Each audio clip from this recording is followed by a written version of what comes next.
This session will be conducted by Mr. Parth Varanasi. Mr. Parth Varanasi is a Austrian presenter. He has been to Australia for a while and did all his courses. He is the director of Natakal NAC and Varanasi Swimming Academy. Parth also have trained many good top swimmers. Presently, one of the Olympic B-cut swimmers training under him.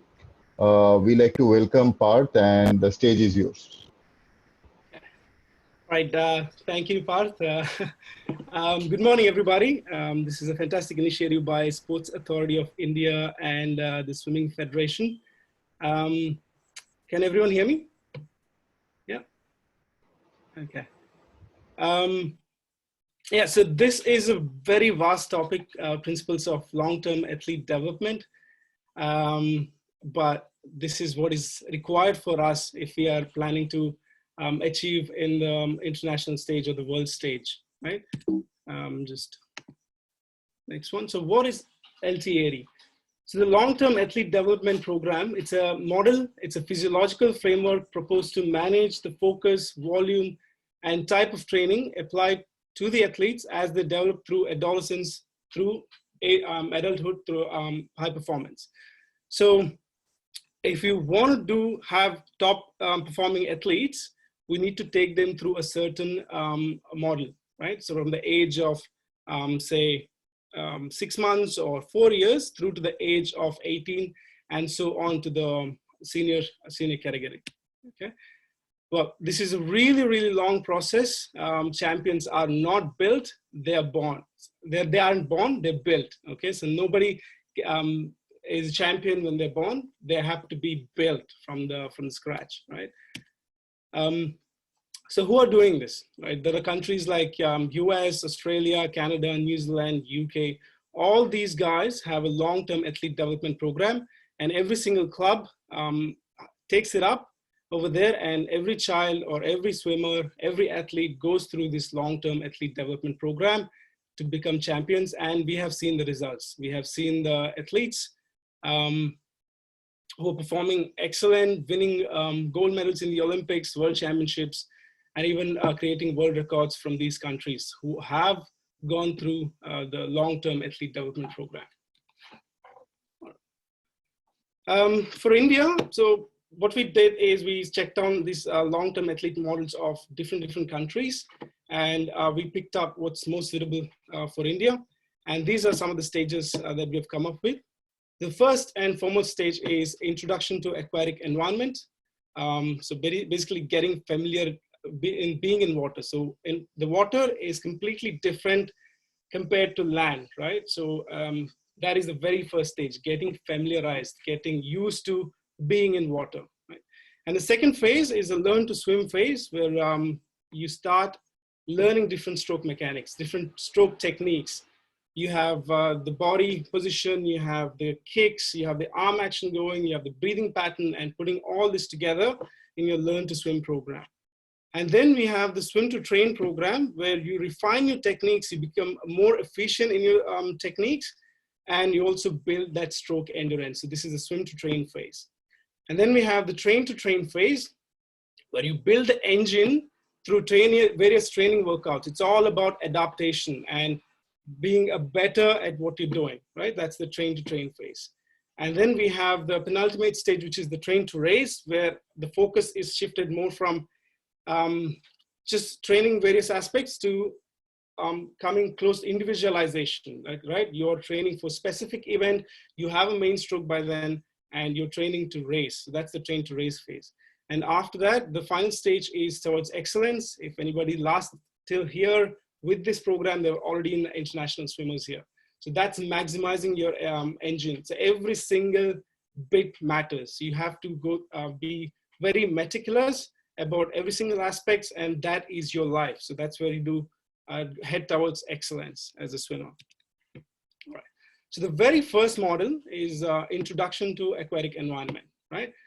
So it could start as early as 6 months. There are some infant programs happening in India. It's not widespread, but it could be brought in through these various teacher training programs. But basically it can start, it doesn't have to, but it can start at the age of 6 months. Or typically in India, 4 years. When you turn a child turns 4 years, they are introduced to the water, right? Then it can go for several years. It should not be rushed. So what are the points to keep in mind when we introduced a child to an aquatic environment, right? Here, the child learns to breathe in aquatic environment. That's the most important thing, right? So we cannot breathe in the water because water goes into our lungs, and then that's the end of us. So, however, we can breathe with our mouth, because water goes in our mouth, we can spill it out, or we can choose to swallow water or take in oxygen, right? So we need to teach them how to learn breathing in an aquatic environment. And the second thing is learning the difference between aquatic environment, which is being in the water, and being in the land, right? When you're in land, you don't have certain properties which is there in water environment, such as the gravity is different, right? There is buoyancy, which you do not observe when you're in the land, but in the water there is buoyancy, right? And then resistance, water will stop you from moving forward, right? Faster you go, harder it stops, so that's resistance. And propulsion, so you can generate with the Newton's third law, you can do with the equal and opposite reaction, and also the lift force, you move around, okay? So this understanding needs to be developed during the phase of aquatic introduction to aquatic environment. So this is the very first stage. Now the swim teachers has to be well qualified in here, because it is that important. Like, as we have swim coaches who are well qualified, at the same time, we need to have swim teachers who are well qualified as well, because every session has to be as informative, and also it has to be fun and enjoyable. If the sessions are enjoyable for the child, that's when they build the love for water. So child or later who might be a swimmer will start loving the water if these sessions are comfortable, happy, and enjoyable. So that's very important. Okay.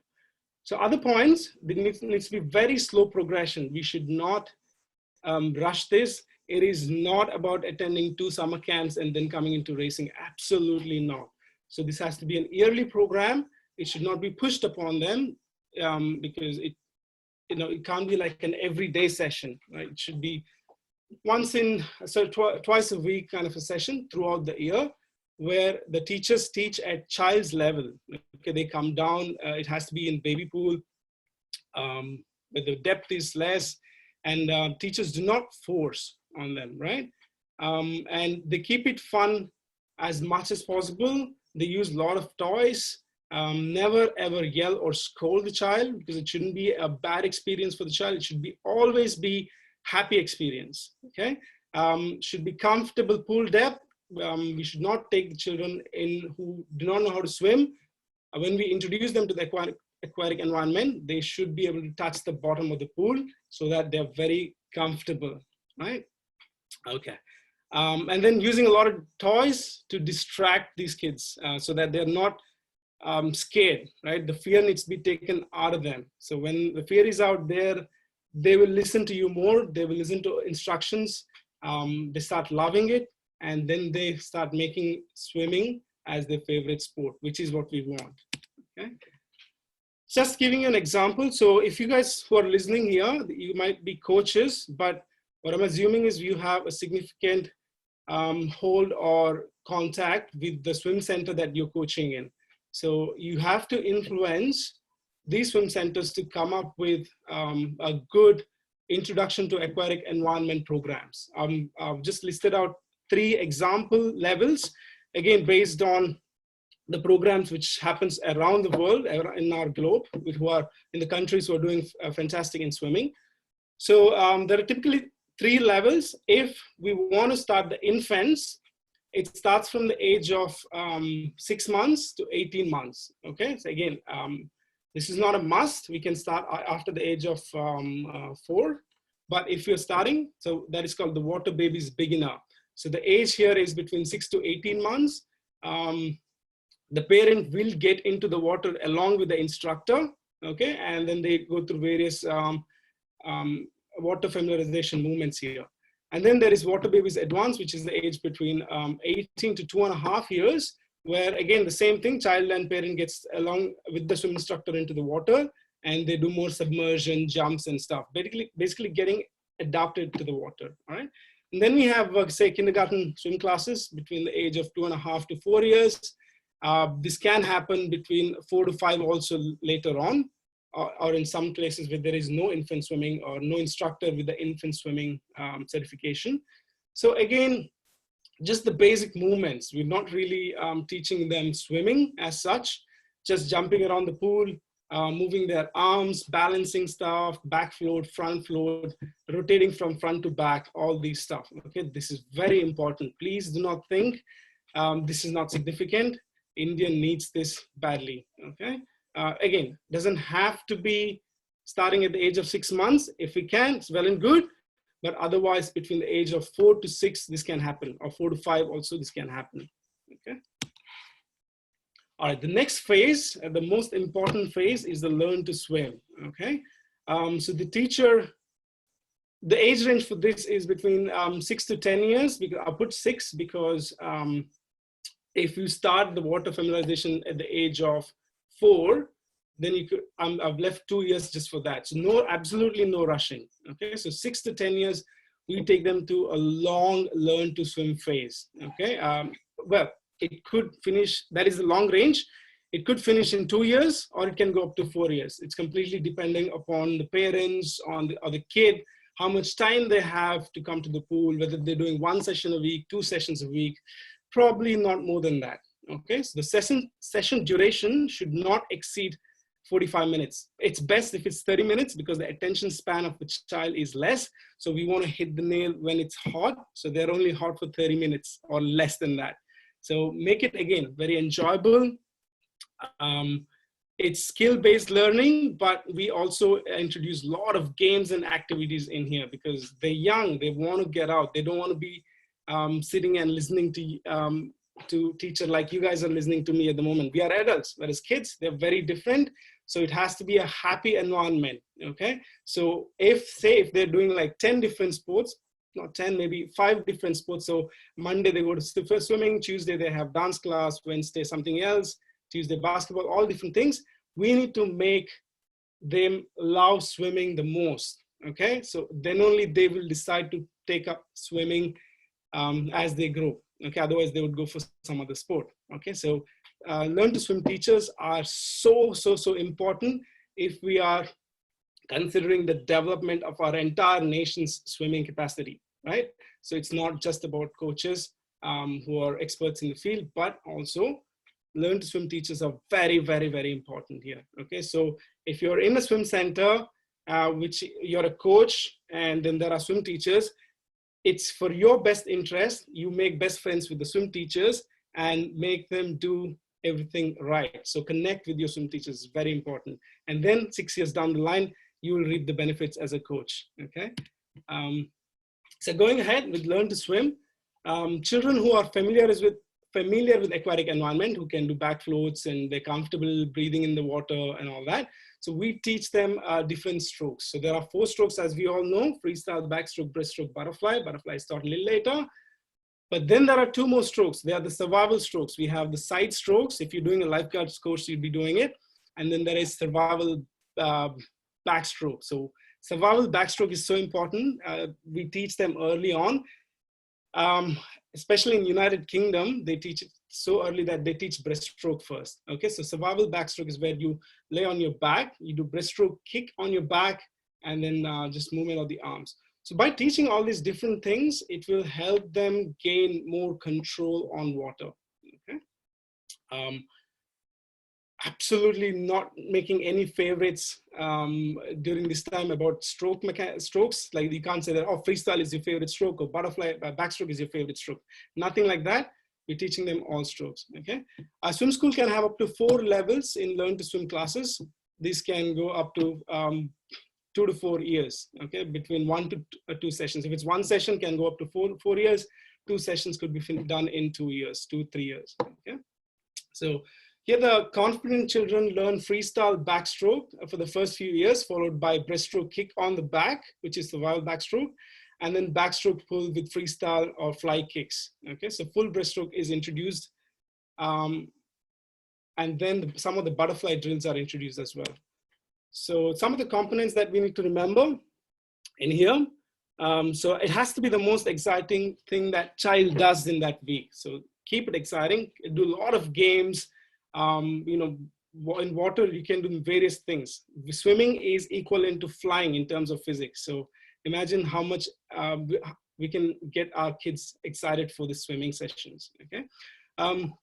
Slow learning it should not be hectic. Between 1 to 2 sessions a week, like I said. Introduction to various movement sports. So they should be encouraged to do other sports, okay, at this age. Teach aquatic safety, which is like rescues and rescuing themselves as a part of the lesson in the last 5 to 10 minutes, which will help their mobility, agility, and control in the water. Well-qualified swim teachers for sure. We have various teacher training programs in India, including OSWIM these days. So it's important that teachers go through these training programs. Breathing pattern. Okay, I think yesterday's speaker, Chris, would agree with this more. Again, breathing patterns are so important in swimming, and it may go into muscle memory, which is bad also. So if you're breathing every 2 strokes all the time, it might get into muscle memory. We should think about that. All right, then we have the body position and feel for water, which is very important. We should foster a positive attitude towards actively participating. So not just sitting on the corners. If some child is sitting in the corner, we should get them out and make them take an active part in these sessions, right? Introduction to healthy eating. We are what we eat. We have, as coaches, we know this. If we introduce this at an early age, it will help their development, right? So keep talking about what you eat, and keep, as a teacher, you are an influencer in that child's life. So keep talking about good foods and get them to into healthy eating habits, and the parents too, if possible. Water grip, very, very important. Treading the water to get higher distance per stroke. Moving fast is nothing but increasing your distance per stroke and increasing your stroke rate. These two are the main components in competitive swimming. So to increase your distance per stroke, you need to work on your water grip, which can start at the age during learn to swim itself. So get them to do a lot of sculling, a lot of workouts and drills, not workouts, drills to improve their sculling and water grip capacity from that age itself.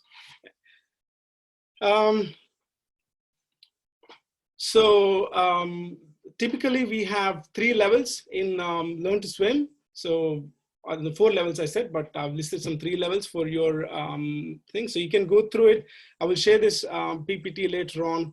I'm not going to go through this as we are short of time, but all the details are listed here between level 1 to level 2, level 3. Okay. All right. So this is very important. This slide, this states the learning loop. It is not just for learn to swim, it's for all levels, but I've just decided to put this in, put this slide in the middle.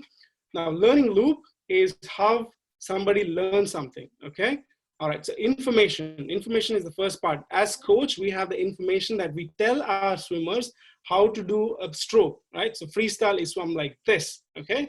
You break it down to different segments and you give that information. Perception is what the child understands. So you've taught them, say in this picture, there is streamline. You taught them how to do a streamline. Now, if you see kids around here, the kids with different types of streamline, the guy who's standing up has a pretty decent streamline. The rest of them may have a wrong understanding of streamline, which is a perception, or they may have the right understanding, but they're physically not capable of doing it. Okay, so they're not, the mobility or the flexibility is less, they cannot translate it. Okay, so that's the translation part. So understanding is the perceptions part. Translation is the after part, which you actually executed. And then they perform, depending upon how strong they feel that day, which is seen by the coach who takes the feedback and decides to go for the new skill or the old skill. Now, this is the important part. As a teacher or a coach, he should wait until the kids get the concept properly before heading into the new skill. So that's very important here. Okay, so this is the learning loop. All right, so the next phase is the pre-competitive phase, or we call it the train to train phase. So the age range could be from 10 years to 12 years, the good 2 to 3 years segment. We increase the sessions per week from 1 to 2 to 2 or 3 sessions a week. So this is company, we can go up to 4 sessions, but that'd be a little too much. But yeah, 3 sessions would be ideal, of 45 minutes duration. So when they turn between the age of 10 to 12, we head into swim to train phase. Now, they know how to do freestyle, backstroke, and breaststroke already. So we need to refine technique there. And the teachers hand over the kids to coaches. So till now, the teachers are in the water teaching them the stroke mechanics. Now the teacher has been shifted to a coach. The coach will start taking the kids in competitive format from outside, but still refine the techniques in freestyle, backstroke, and breaststroke. They teach butterfly stroke with the nice progressions with the fly kick, breaststroke arm fly kick, butterfly arm walking drill, and then finally butterfly with breathing pattern. So butterfly is learned there. We develop a perfect form stroke endurance. Now here's the thing. The swimmer may be able to do 1 lap with proper stroke, but as they fatigue, as they're getting tired, their core will drop off, their stomach drops off, they're not swimming with a good body position, they go slant like that. So all this should stop in swim to train phase. They should be able to do longer distances with holding their technique, okay? This can be done by encouraging them to hold stroke count, right? If you have a good technique, good body position, good propulsive phase in your technique, you will have higher distance per stroke. If you have higher distance per stroke, your stroke count will be less. So you need to maintain this less stroke count over 100 meters. Now that's the scope in swim to train or pre-competitive phase. You introduce them into start, turns, and finishes. Develop team discipline, coming on time, doing the warm-ups, doing the lane discipline, observing the pace clock. All this happens in swim to train phase. Develop FABSM, so I'll talk about that in a minute. So basically it's flexibility, agility, body control, stability, and mobility, my favorite topics. I have put a slide on this.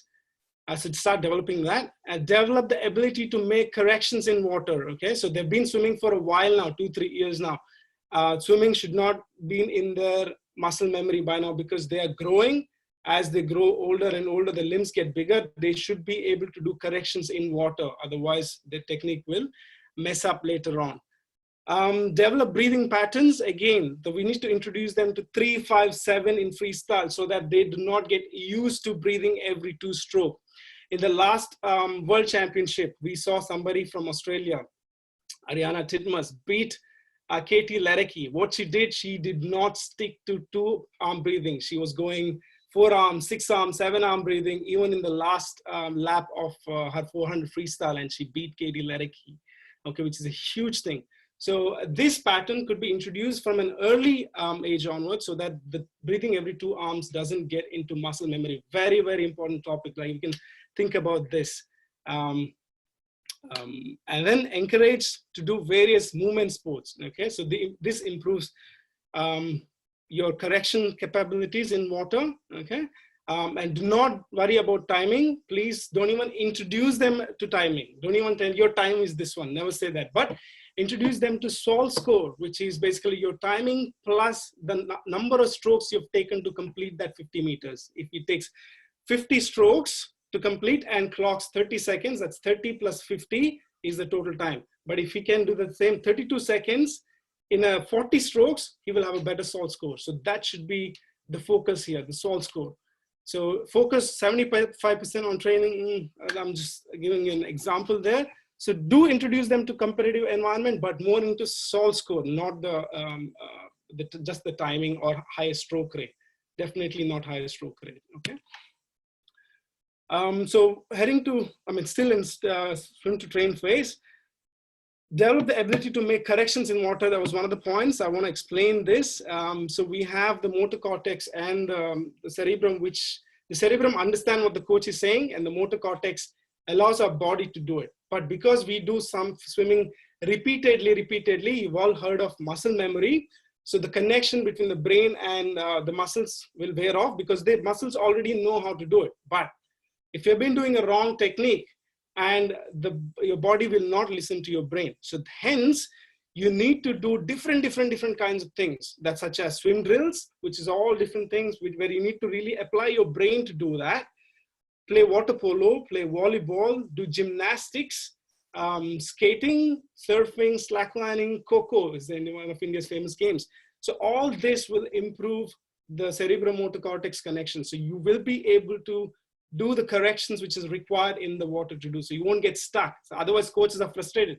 I've told these kids so many times to fix their technique. It's not happening. One simple thing, can you do it? We throw stuff around. Instead of that, make them to do all different sports, and they will improve on this phase. Okay, so this is a chart. I'm not going to go through it. Again, I'll share this presentation with you all. You can go through it. So swim to train phase, what are the things that we need to work on? Nirup, Coach Nirup and Anand Desai helped me do this as well. So big thanks to them, and it'll be shared.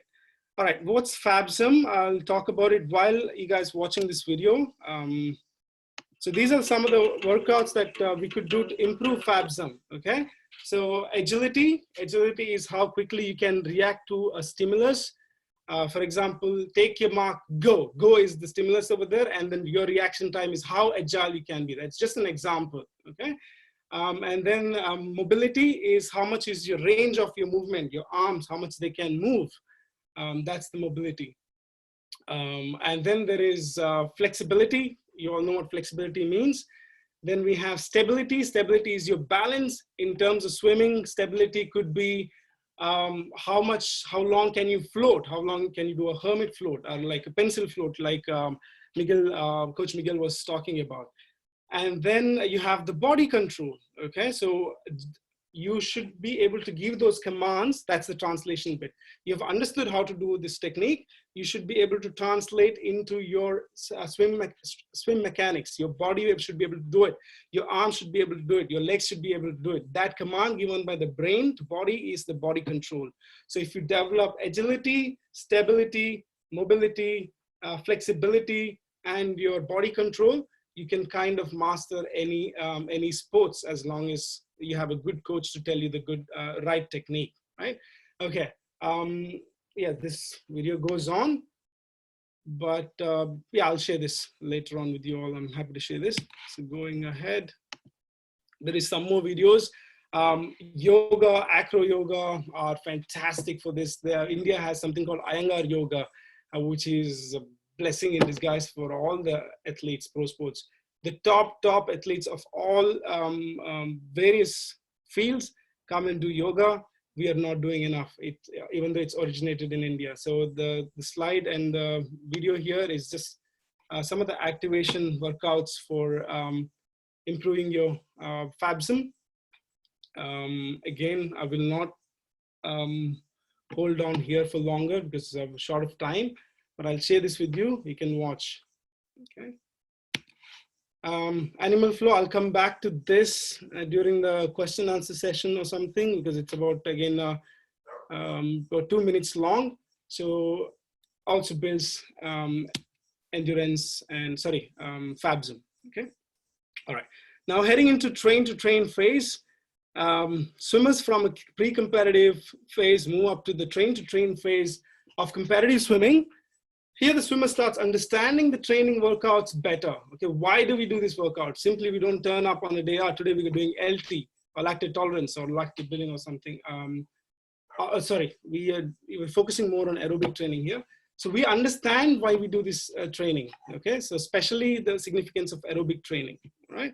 And here the most anticipated development is your peak height velocity, or the time where you hit maturity. Your kids start hitting the maturity level. At that point, the trainability completely changes. So we need to be monitoring the peak height velocity of the swimmers. So once they come to train phase at the age between 12 to 15 years, you need to start, as a coach, you need to start monitoring their heights every 3 months. Okay, so check their height, the wingspan every 3 months, and see if there is a sudden burst happening anywhere, whether their voice is changing in boys, or if it's girls, if they're hitting the their menstrual cycles. All these things you need to keep monitoring. And when they hit the peak height velocity, you know that you can load and adopt their aerobic training, okay? So sessions per week goes up to 5 to 6 in here. Again, 6 is a bit too much. I would say 5 should be more than plenty. And session duration goes up to 90 minutes. Again, so you need to screen the kids who come from pre-competitive to train. A lot of the kids who may stay in pre-competitive for the longest of time, there is no necessity that they need to be moved up. Okay, only those who are really into this, who has the commitment, we need to bring them up to train phase. Okay, so the skills to develop in here, we start introducing simple race strategy and tactics to them. Could be the right kind of dives, the pullouts, pulling out at 14 meters, the turns, the underwaters, and not breathing on the first stroke. All these like small strategies we start implementing here. And then you have the physical skills, which is emphasized on general balance physical conditioning. Okay, so in and out of the water, like we developed the FABSM I told you earlier, and also the endurance in terms of they do skipping or running or continued activities. Okay, so basic physical conditioning. Prioritize aerobic training after the onset of peak height velocity. It's very important. I have a slide on this. I'll explain you that more. So focus on shoulder, elbow, core, spine, and ankle stability, which are the most important stuff in swimming. This is where how we start moving forward. You use all these parts of your body to move forward, right? So continue flexibility training, right? Here, we don't stop on that. We still continue building FABSM. Include a frequent musculoskeletal evaluation to find out the PHV, okay? Initiate strength training in females after peak height velocity, and once they cross the, get into the menstruation cycle, you got to do that after 12 to 18 months. So please do not rush the strength training. It's absolutely not required to start strength training, basically contributing into your stroke rate, okay? It's not about how quickly you get your arms. It's about how far you can go without dropping your technique, which is more important, okay? More, improve stroke technique, be more efficient, learn the race skills, okay? Further developing the swimming specific skills here. Again, they don't have favorite strokes or favorite events yet, but each strokes specifically we develop, okay? Individualized process to identify strengths and weaknesses. Okay, so you have some kids may be good in dives, some may be good in underwaters, rotation is faster. All these identification needs to be done during these things. And as a swimmer, they should know as well. They're not stupid. Kids these days are super smart and do share a lot of information with them. That's very important.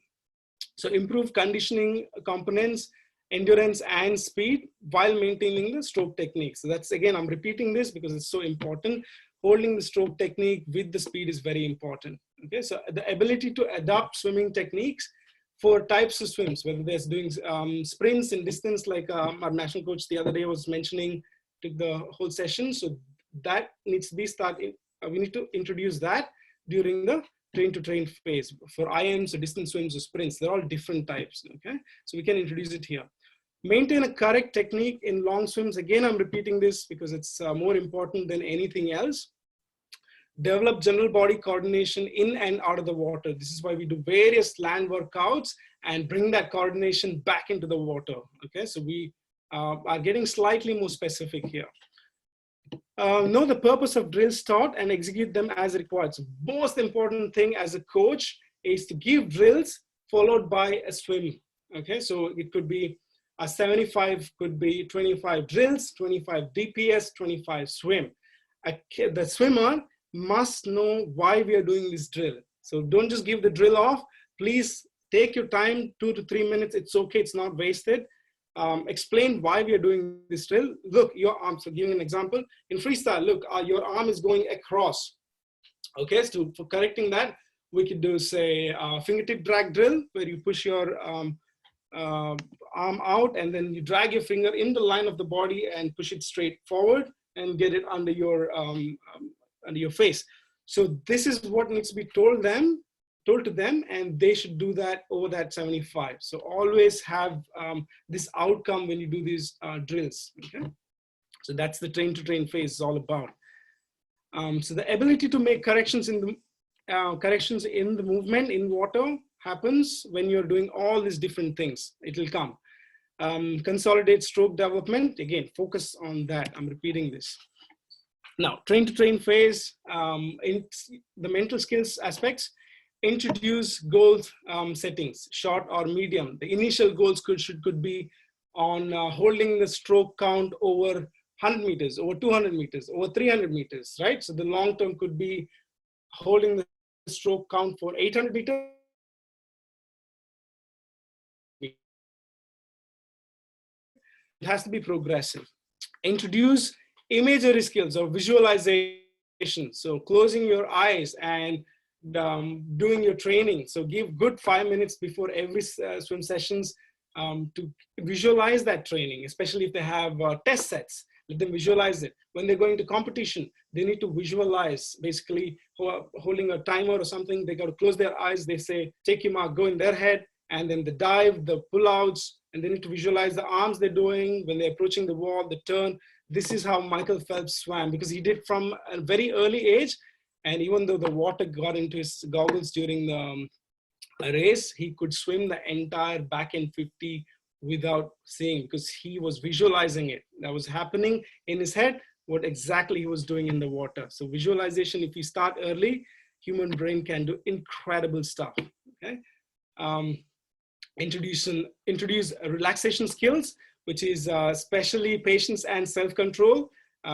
Before this talk, if I get too excited, I will not be able to deliver this. I'll probably blab a lot more, or I won't have the flow in talking. So need to develop that patience and self-control, and continue the development of concentration. The focus is very important.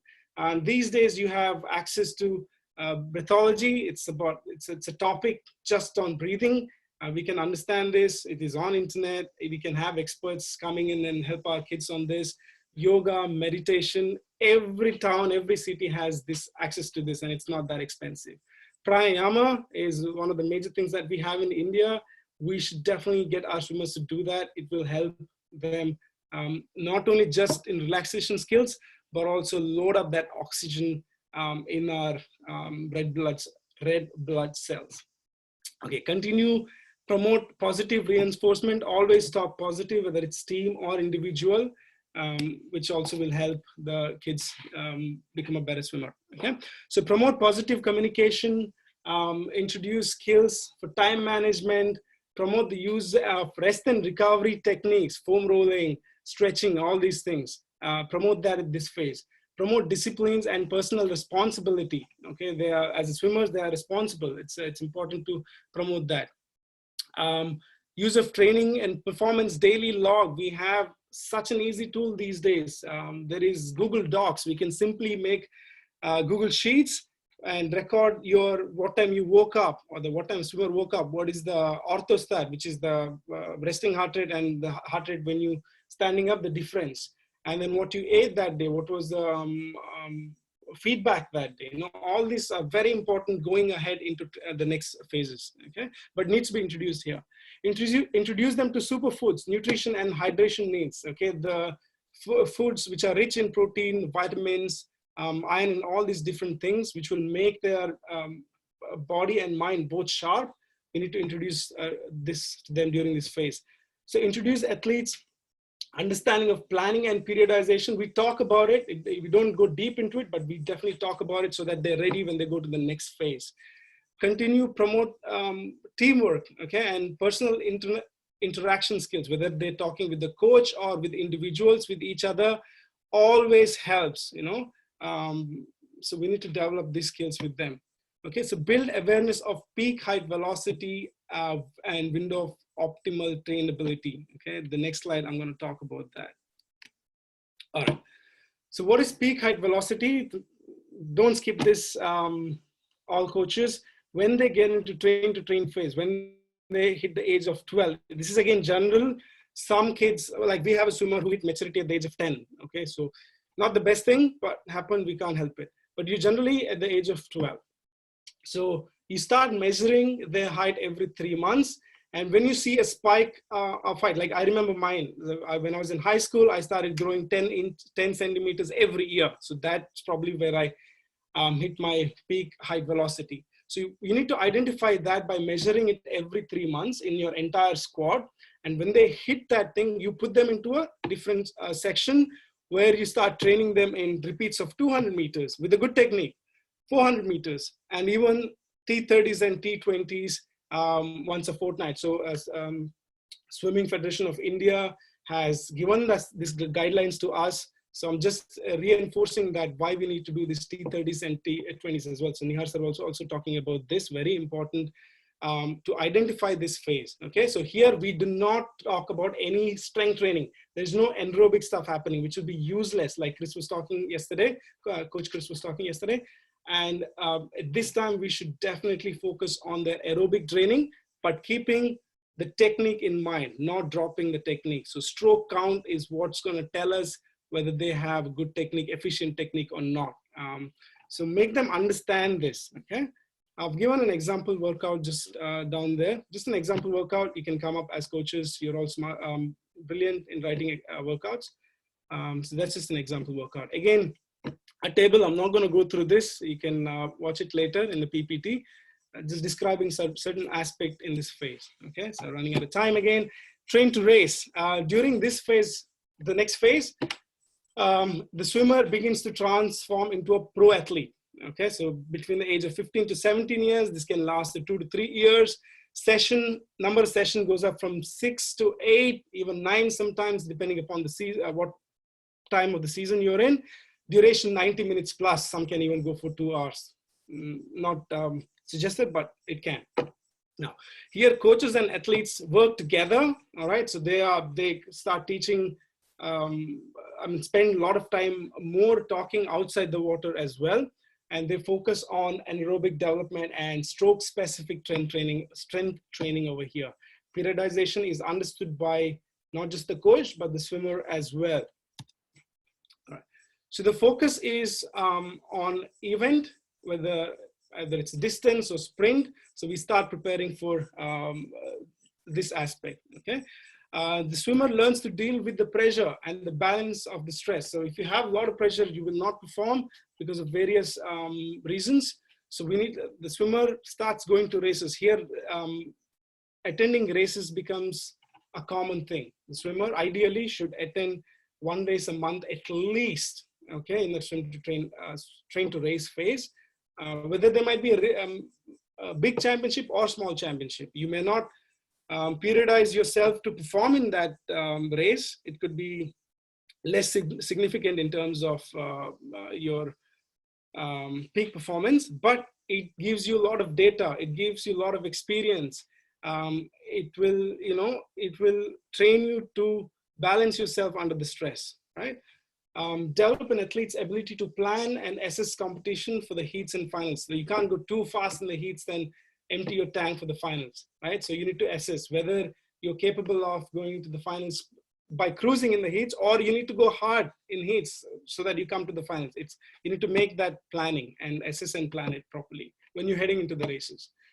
Develop an athlete's ability to adapt to different competitive situations, whether you may not have pacing, which is an issue. You may be in lane 4 and lane 5, lane 6 guys in 800 meters freestyle could be 2 laps behind you, but you need to know how to pace yourself. Okay, it's very important. So this is the train to race aspect. Develop an athlete's ability to achieve flow state of mind of racing. Okay, flow. The word flow is very new, but it is used by athletes all around the world from the longest of time. The flow state is basically when you've trained so much in the sport and you have no worries. Okay, when you're on the block, you go blank. You do not think of anything. And when the gun goes off or the beep goes off, you're in the water, not thinking of anything other than your swim. Okay, that also you don't have to think. So that way, your energy is not spent on your brain. So brain uses 30% of oxygen otherwise if it's thinking hard. So that energy is shifted into what you're doing, which is the race. So that needs to be introduced. Flow state needs to be introduced during this thing. So there are sports psychologists who can talk about this more. Develop good sports ethics and anti-doping principles. Okay, one of the most dangerous things that athletes go through is doping, especially in India, because they're not aware, right? Somebody gives something and suddenly they're able to go fast, which will give them an immediate good result, and consequences are terrible. Okay, so we need to educate them about these doping things, principles, and good ethics as well, with building healthy interaction between competitors. And then you have the train to race phase. You have focus on optimum preparation, tapering, and peaking. Okay, so periodization is all about going through your EN1s, 2s, and 3s, and SP1, 2, and 3s. And then there is a nice small phase where you release, which is the tapering. I mean, I always heard Nihar sir talking about tapering jokes in his team. Okay, it's so much important to relax and release at that time, so that when racing comes, you are super fresh and absolutely flying and peaking. Okay. Continue to develop shoulder, elbow, core, spine, ankle, which I spoke earlier. So this doesn't stop. Building FABSM doesn't stop at all. You keep continuing doing the same thing. Okay, it's not restricted to one or two levels. All right. And nutrition, you have different types of foods, and again, at that level, each individual is different. Somebody's lactose intolerant, someone is gluten intolerant. So you need, by now, we've done enough data collection on that swimmer or himself or herself. They know what kind of food the body prefers and needs to eat. It's very important. Collect meal by meal data over season and relate it with the feel score. Like, how do I feel? I ate this, how do I feel today? Helps you develop these habits.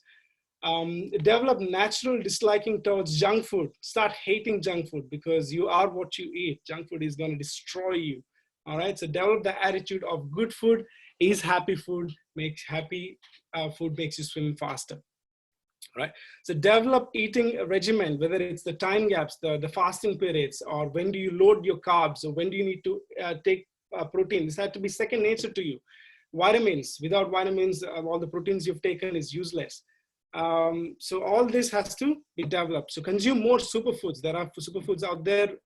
Internet is filled with this information, and alkaline foods as well. In India, we eat a lot of acidic food. When we start cooking food, it turns acidic. Anyways, it's not, you have your nutrition to talk about it, but keep this in mind.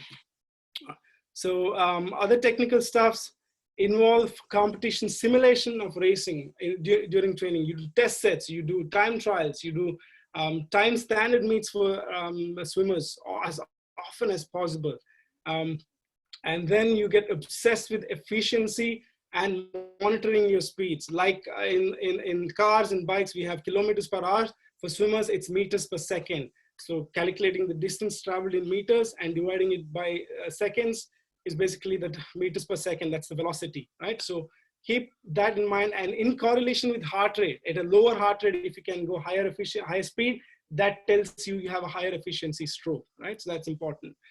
Require consistency and control under various environments, right? Whether a high altitude, whether it's cold pool, all these things you need to go and start training in different conditions so that you are comfortable with it when it comes to racing, okay? Induce flow, again, it's a very vast topic. I'll let your sports psychologist talk about this. Then there is a neural reset through movement sports, which gives you rich feedback to your sensory organs. So when you're bored of just doing up and down lap swimming in the pool, just bored of doing the same thing again and again, that's when you're fatigued. You need to not just reset your body by resting, but you also do something different to reset your brain. Develop that, the connection between parietal lobe or the motor cortex and the cerebrum, okay? That needs to happen. You do that by doing various sports. Could be surfing, could be skating, could be tennis, could be any other thing, but not too much. Don't injure yourself, just a little bit for fun. That's a neural reset. So require even specific technical training as well when it comes to high intensity training, okay? Moving on, so you have to refine self-monitoring. Nobody should tell you what to do, these swimmers. They should want to do these good things by themselves, right? Plan a career, long-term sporting options. So it's your life in swimming doesn't end when you stop swimming. There are other options, right? So think of a long-term career. Focus on preparation for diverse environments, which is hot, cold, rain, altitude. I told you about this. So by going and traveling around and training in different places, you get adjusted to this, okay?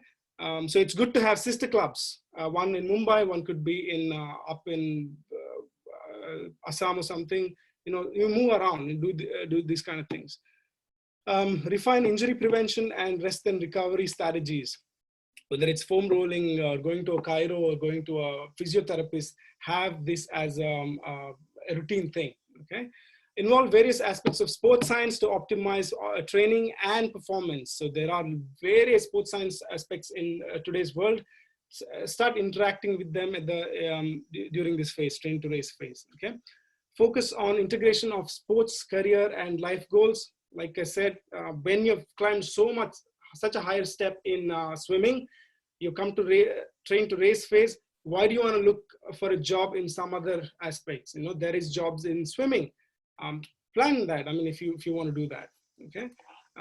Start planning it right now at the train to race phase. So develop sporting identity, which is the part to pro sport athlete. So you need to have an image of yourself. If you're a national swimmer, like the cricketers have it, swimmers, you have to push yourself. 187 countries play this sport. It's the most popular sport in the world because we don't put ourselves out there in the, whether in the media or other things, we don't get the importance. So it's our job from coaches and swimmers to push ourselves out there. So that needs to start during train to race phase as well.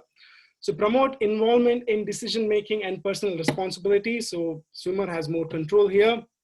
Refine focus and thought control. Talk to yourself, verbal cues that when going into racing to do the right things. You shouldn't forget any of the things that you want to do. Give verbal cues to yourself. Start talking to yourself as a swimmer.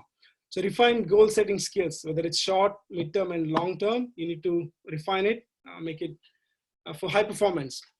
Consolidate performance routines and a pre-competition preparation, whether it's waking up 3 hours prior to your race. It should be automatic in your head.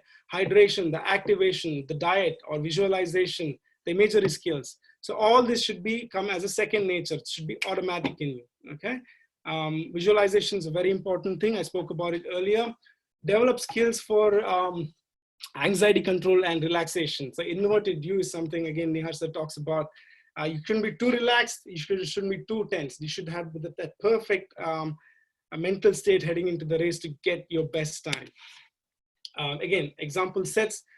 Don't have time to talk about it, but we can discuss this in the questions if you have time. I'll go through it.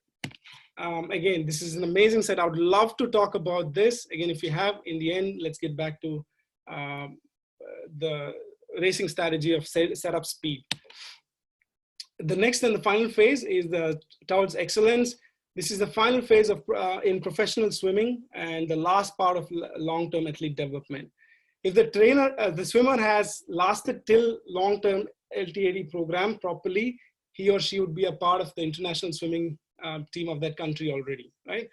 Swimmers train with coaches and specialists from various related fields, and training hard, recovery, racing makes up most of the athlete's life. It's almost full-time job here, okay? Every detail matters. Life here revolves around swim training, racing, and performance, and nothing else, okay? So some aspects in it, you got to ensure the refinement of your event-specific skills. So main stroke, you cut down on your other things, you focus on your main event, and whatever things needs to be done to improve that, you do that, right?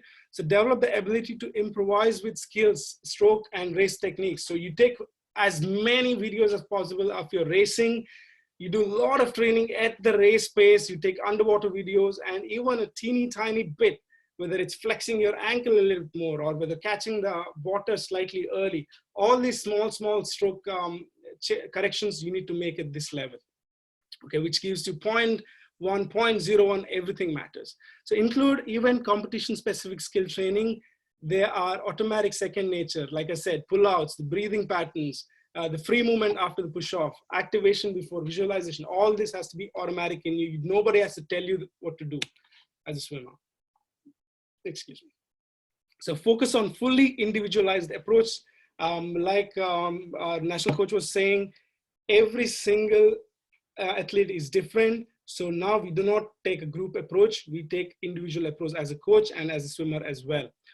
Provide frequent preventative breaks. Now, as adaptation is nothing but especially muscular and mental also, we train ourselves to the edge. After the edge, it's injury. Okay, so we do not fall into the injury.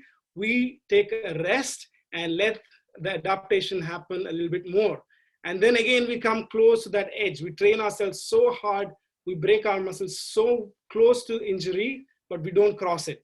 Over there, we give them breaks. Okay, so a swimmer keep asking, we check their heart rate and all that, we'll tell, but the athlete is so pro now that he knows he's heading into that phase. So he's like, look, I want a break right now. You give them that break. Okay, so preventative breaks are very important.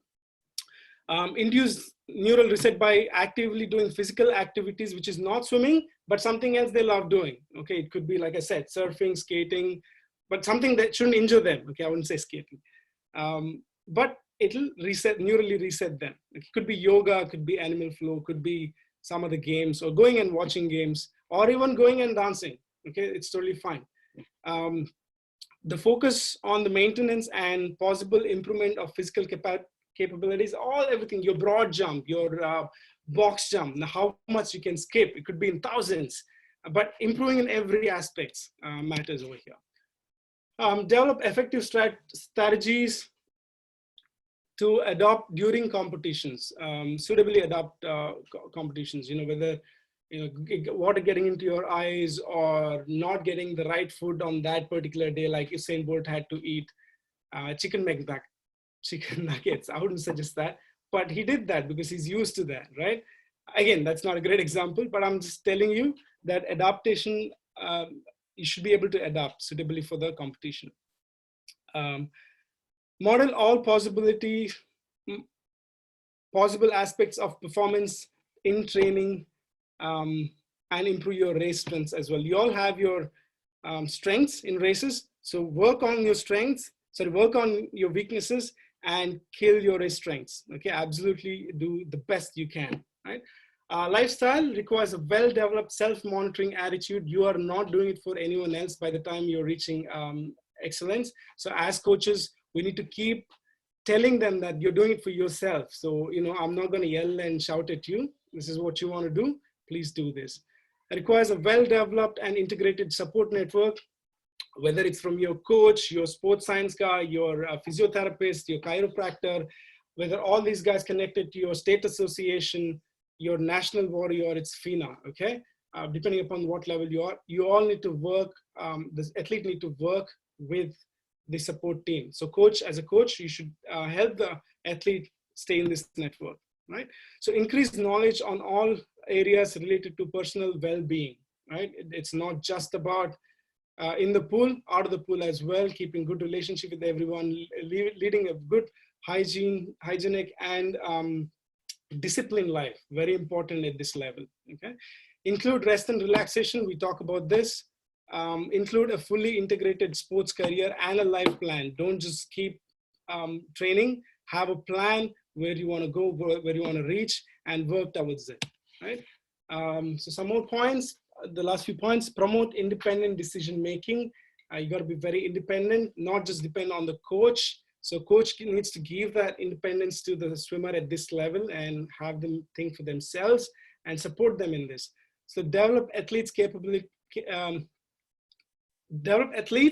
of working in a team environment and evaluating advice from outside sources. So be open for criticisms, very important. As a coach, as a swimmer, this is when we start learning. That tip of the icebergs can be reached by doing this, listening to everyone. So constant improvement ourselves. Never think that we are the best. Okay, so Caleb Dressel, the world's fastest swimmer, got an opportunity for all our the Indian swimmers who went there. He was so nice to us. He spoke to us for good 10 minutes. He was down to earth, listening how we train and everything. So no matter what kind of swimmer or a coach you are, you should always be ready to listen for feedback, consolidate well-developed, refined, and individual mental skills and routines. Spoke about it. Refocusing, coping strategies. You have a sports psychologist. Talk to a sports psychologist about it. They will tell you about all this. So promote a will to win and drive to competition. So if you don't win this time, next time. If not next time, it has to be a continuous thing. There shouldn't be disheartened. The athlete should not be disheartened. So as a coach, you keep reinforcing this idea of will to win to them. Okay, so consolidate the ability to concentrate and refocus. Doing meditation, doing yoga, pranayama, all these things, visualization will help you concentrate and refocus. Also doing the neural resets and taking breaks, which is very important. All right. I keep talking about this neural recovery so much, it's very important. Periodizing the flow state of racing. So if I get again 2 more minutes into this, I can talk about this. One of our finest swimmers that India has ever seen, Sandeep Sejwal, he did his best timing when he gave a nice neural reset after hard training. So I think he's talking soon, so he can explain more about this. But when he did his best timing of 2:13 in the recent years, 2:13 for 200 breaststroke, he had a good 2-3 day break where he went to someone's wedding or something, had fun, and then came straight back to the pool and smashed the racing. So you need to periodize your training and then the release, which is the tapering phase, and then the racing phase as you head into towards excellence, right? Staying happy is very important.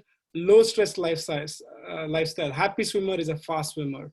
Okay, so keep a low stress lifestyle. Do not have any arguments with anybody. Stay chill, stay calm. It's very important. So as a coach, we need to emphasize on this. I've exceeded my time. So yeah, that's some example sets. And these are the people who've helped me, an organization who helped me do this presentation. Thank you very much again to Sports Authority of India and Swimming Federation, who've done a fantastic job with this webinar series. I hope coaches make the best out of this.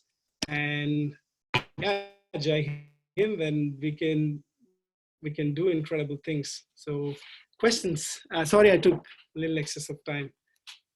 Arthur?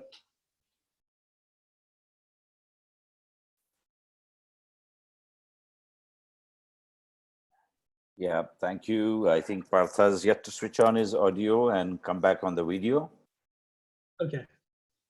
No but I could see that you had to rush through the parts to stay on the timeline, but no issues, no issues.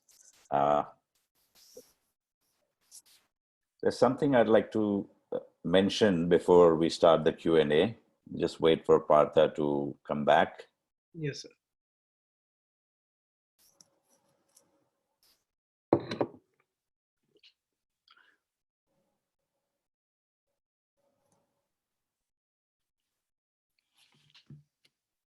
So while we're waiting for Partha to come back and join us on with his video and audio, to everybody present, I just like to say that long-term athlete development is a topic which cannot be less stressed. It's a very, very important topic. And as you could see, Coach Partha had to rush through a lot of very important parts of or elements and components due to time limitation. But hopefully through this session, he has managed to give an overview on what goes into a long-term athlete development plan. I was observing the comments in the comments box, and I saw that there is some amount of misconception on why the learn to swim phase is important or why we are doing this in this session. So let me mention here that in India, we see a lot of early dropout from the sport, especially swimming. And also the total number of swimmers at the bottom of our pyramid is very, very low compared to developed powerhouses like America, Canada, Australia, and you can name a few more. So if India needs to be in the top 10 swimming nations, we need to increase the number of entry or participants into our sport at the bottom of the pyramid. But not only that, we need to keep them in the sport till they reach the age and peak performance phase. So to avoid, I think Partha's got a problem, is calling us. Yeah, brother. Okay, great. So he's saying, Partha is joining us in a second, saying that if we need to be the top 10 swimming nations in the world in the next 8 to 10 years, we cannot stress less on the long-term athlete development, and we need to keep our players in the sport at that age and in peak performance when they reach the phase when they can excel on the world stage, which is typically between 18 and 24. It can be higher also. So as coaches, you play a very, very, very important role in following global best practices of long-term athlete development. And I'm sorry to say that we do not do this in the way and manner it should be done. Before we start the long-term athlete development questions, I'll ask Coach Partha to share one of the links which was in the early part of his presentation to show how a long-term athlete development plan is built by nations like Canada, Australia, or USA, whatever one of those links, so that coaches get a perspective how important these nations, the level of importance that these nations give to this topic of long-term athlete development.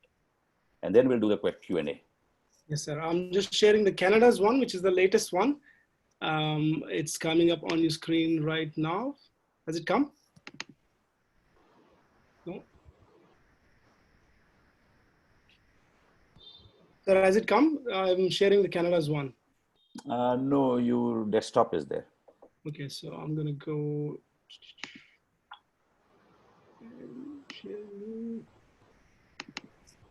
Now? Yeah.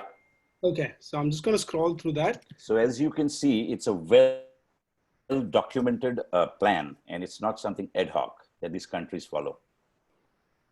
Okay, they have many more phases. I've reduced it for India, but there is 7 phases in Canada's LTAD, and they're showing some brilliant results.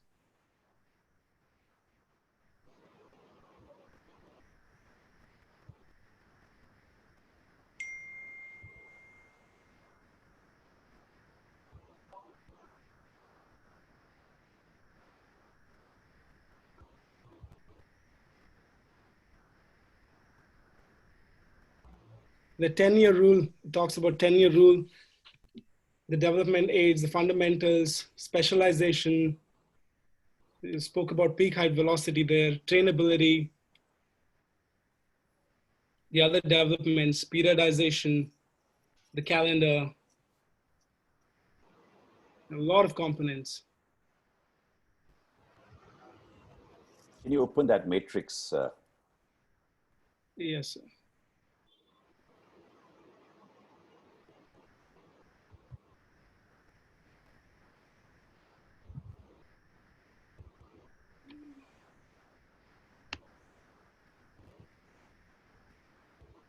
This one, sir? Yeah,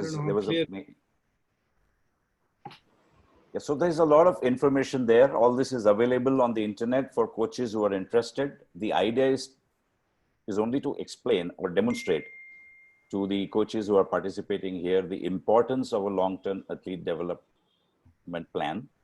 It can vary from country to country and culture to culture, but certain fundamental principles remain common, and you can easily study such plans and follow them in your swim club, so that you are able to develop champions and not ruin them or burn them out before they reach their peak potential. Thank you, Coach Partha. Let's move to question and answers, and I think Partha Majumdar is also in the room. Yeah, I got disconnected for a while, so I'm not getting all the questions. But one of the question I remember, it has been asked by a guy called Tejas Nair. So he has been asking you to, what are your feedback regarding 10,000 hours of training to build Olympic? You know, it's very popular among many people. So any thought on that? Yeah, definitely. So 10,000 hours is, say you have 10,000 hours, right? So at the end of that 10,000 hours, you get mastery over anything, not just in swimming, in anything, right? So if you do that 10,000 hours, you'll get the mastery. Now, getting to the Olympics or getting into World Championship is you got to be the top of the top, right? The A cut is top 16 in the world. Now, there's thousands and thousands of swimmers who've gone through this 10,000 hours, right? What you do in this 10,000 hours makes you a guy who doesn't get the A cut and makes you the guy who goes on breaking the World Championship. So this doing 10,000 hours is not that difficult anymore. There's, like I said, there's a lot of people who do that. But what do you do that in that 10,000 hours? How do you develop progressively so that you don't get burnt out halfway, or you come to 10,000 hours and you are not peaking there, okay? So the peak is, again, depends on what do you do in this 10,000 hours. I hope I make sense. So 10,000 hours, definitely right. But what do you do and how do you get there is very important. That's why we talk about long-term athlete development. So that 10,000 hours is not just in high performance. It starts from the very first time you get into the water. How do you start sculling? From there, it builds. And then after 10 years or 10,000 hours, you will reach that stage of high performance. If you have done it better than the other guy, you will end up going to the Olympics or winning a medal or breaking the world record. Hope that makes sense.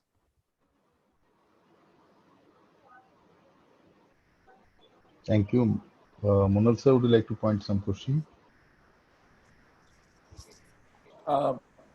Just going through them, but there was a question on long-term athlete development vis-a-vis people who train in colder regions where only 4 months or 4 months they are off training. So I think that would probably be dealt with in the periodization session taken by you, Partha. Yeah. But maybe from a long-term perspective, Partha V, as I would say, is able to kind of throw some shade on people who are in colder regions. And of course, Coach Nihar had mentioned that we would love to see some indoor facilities in these areas, but to be practical, is there a way they can adapt? True. Like Nihar sir said, so if the federations and the SAI gets into this and builds an indoor facility, that's fantastic. Or if we don't have that, what we can still do is train on developing the aerobic engine, okay, which you don't have to get into the water. Yes, it's slightly different because you're horizontal, not vertical, but doing something is better than nothing, right? And then you can build your breathing skills. You can do more of this yoga, pranayama and stuff. You can build FABSN, the stability, agility, mobility, flexibility, and body control. You can do land exercises, which will help you gain all these control on all these things. And whenever you get time to get into the water, whether it's 3 months or 4 months or 6 months, whatever you done in the land, you convert it into the water. Okay, so that convert. Again, it is not as best as people who have access to pool throughout the year. Obviously they have the advantage, but they can minimize the disadvantage by doing these land workouts, which is completely related to your swim. There is, swim yoga, swim gyms, swim circuits, and plenty of information out there in the website. So you continue internet. So you continue doing this land-based workout, and whenever you get time, spend a good 1 month on conversion, right? Whether you go with the drag suit or whether you go with paddles, to convert that whatever that you've gained in the land, or your breathe control, your breathing 3-5-7, all that you can convert during that phase. Now there is one more aspect, because you are getting your pool sessions only 3 or 4 months a year, or only 6 months a year, you will value it more. When you start valuing your swim sessions more, you will get double the results for sure. So take it as an advantage. Don't take it as a disadvantage. You value your pool sessions a lot more than the other guys who have the pool session for the entire year. So you do that and convert your land time performance into the water. So that's what I had to say about it. There's been a question by 2-3 people that it's on overtraining, and they said that at 10 to 12 years of age, a lot of swimmer have to do 8+ session, considering they have to take part in various meets, including sub-junior national. How do you tackle this? How do you think coaches should tackle this? Okay, all right. I have one question for everybody, okay? There is Youth Olympics, but how many of you know who won 100-meter race within running in Youth Olympics? Anyone knows? Nobody knows. How many of you know about Usain Bolt? Everyone does, right? Michael Phelps, everyone does. Nobody cares about performance in junior level, when it comes to the entire globe, right? There is so many sports, there is so many games which is telecasted in the TV, comes in newspaper. But in the world stage, nobody talks about juniors, okay? All they talk about is not seniors, the ultimate champion swimmers, whether it's in the Olympics or in the World Championship, mostly in Olympics. So what's the point of picking them to get a medal at junior level, okay? I mean, and we have a super evidence that 80% of the swimmers who do perform in age group, who are the champions during age group, by the time they come to seniors, they are not even in the finals, or they're not performing. 80% of them, okay, they're not winning medals. And all coaches, all experienced coaches can back it up. So why can't we, for once, leave off that that interest of developing junior champions and then start thinking about producing champions in future? Okay, there are a lot of these coaches, especially, and Neha sir talks about it. Okay, the coaches doing their job; they're not trying to do someone else's job. Okay, this will again happen if we give importance to all coaches of all levels. So learn to swim teachers needs to be given that speciality. Swim to train coaches need to be given that speciality. Train to train, everybody gets even,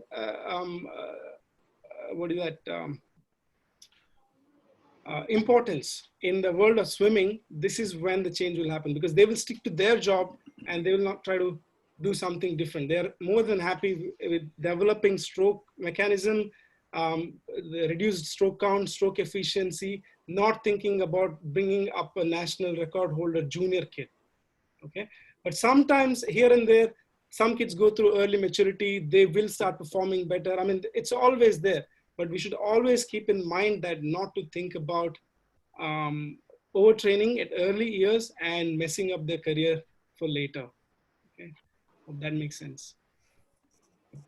This thing which you shared about 80% of junior swimmers not being the champions at the world stage in the world championships or the Olympics is true. And there's a recent study by even developed nations like USA, Australia. They have shown that a lot of their juniors who performed excellently at the junior levels were nowhere when they reached that age for the Olympics. So it's not necessary that an Olympic swimmer would have been a medal winner at the Junior World Championships or Junior Olympics.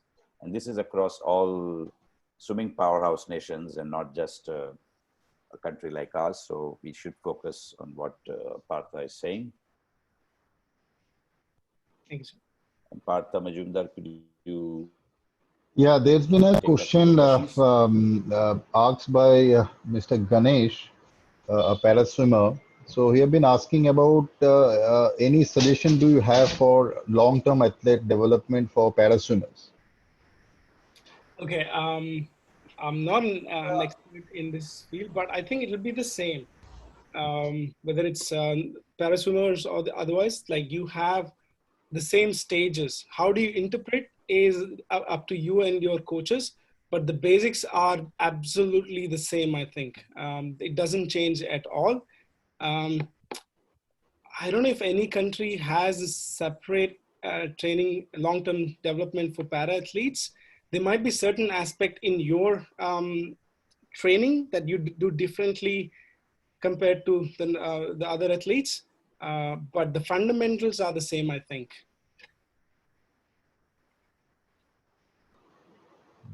Thank you. Thank you, Partha. Monal sir, do you have any other question, or maybe we can? I wouldn't call this a question, but it's a comment. We'll let Partha respond to that. It's to promote long-term athlete development in India with inferior talent pools and poor culture. We are already fighting an uphill battle. How can we identify the right athlete in the right place at the right time with the right coach? So I would call this observation. Would you like to counter that? Yes, sir. So I think we need to change the way we think. As coaches, we all should unite and work for one thing, because the gap between us and the countries which do better in swimming, it's huge.